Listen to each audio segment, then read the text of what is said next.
धन धन भोलेनाथ बाट दिए, तीन लोक एक पल भर में।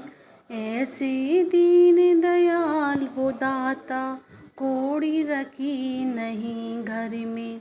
जय भोलेनाथ। ओम नमः शिवाय। हर हर महादेव। सावन के महीने में शिव पुराण अवश्य पढ़नी चाहिए। शिव महापुराण का 13वां अध्याय। ब्रह्मा जी बोले, हे नारद, अब मैं तुम्हें वह वृत्तांत सुनाता हूँ जिस प्रकार इस मैथुनी सृष्टि की उत्पत्ति हुई।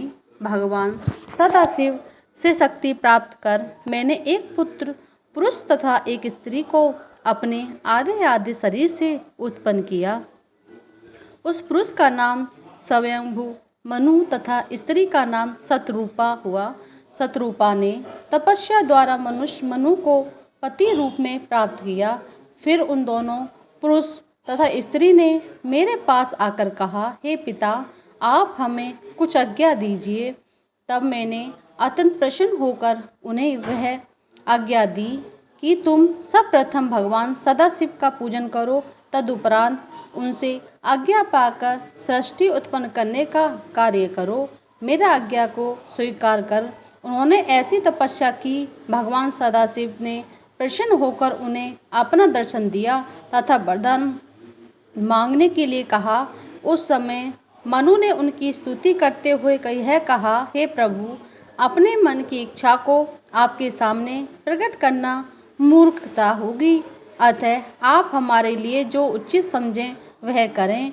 यह सुनकर भगवान त्रिशूलपाणि प्रसन्न होकर बोले, हे मनु, तुम मनुष्य सृष्टि को उत्पन्न करो। उस सृष्टि कार्य में तुम्हें कोई कष्ट नहीं होगा।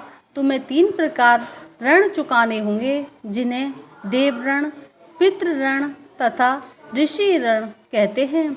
इन तीनों ऋणों से उत्तीर्ण होने का उपाय विद्या पढ़ना, संतान उत्पन्न करना तथा यज्ञ करना है। इतना कहकर शिवजी अंतर्ध्यान हो गए।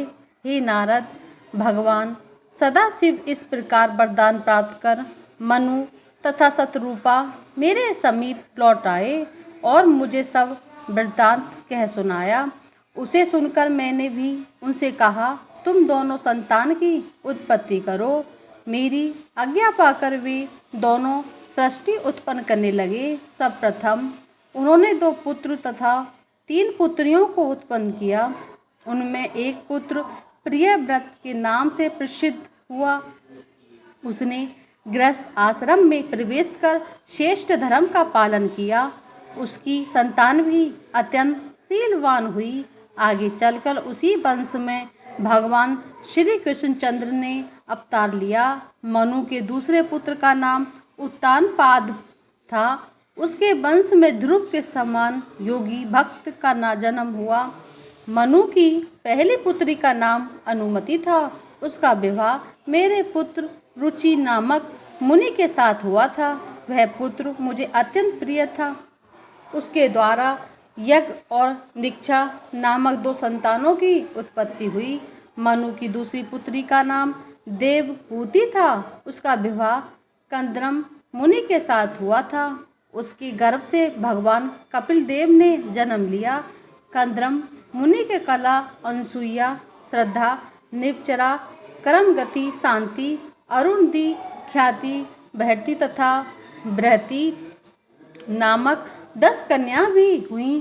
इनमें से 9 कन्याएं मरीच, अत्रि, अग्रिस, पुलह, क्रतु, भृगु, वशिष्ठ तथा अर्थवर्ण नामक 100 ऋषियों को ब्याही गईं। मनु की तीसरी पुत्री का नाम प्रसूति था। उसका विवाह दक्ष के साथ हुआ। उन दोनों से 60 कन्या उत्पन्न हुई। उनमें से दक्ष ने 10 कन्याओं का विवाह धर्मराज के साथ कर दिया। सतियों कन्याओं चंद्रमा को दी तथा 13 कन्याएं कश्यप को, 4 कन्याएं दक्ष को 1 एवं भूत अग्रिस तथा कृष्यप को 2-2 कन्याएं ब्याह दी।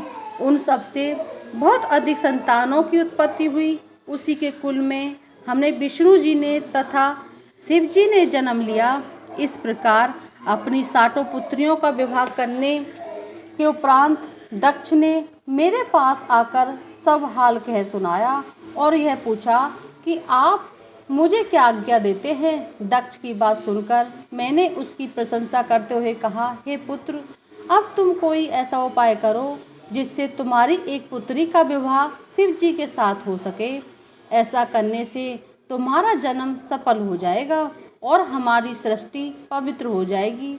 मेरी यह आज्ञा सुनकर दक्ष कठिन तपस्या करने के लिए चला गया।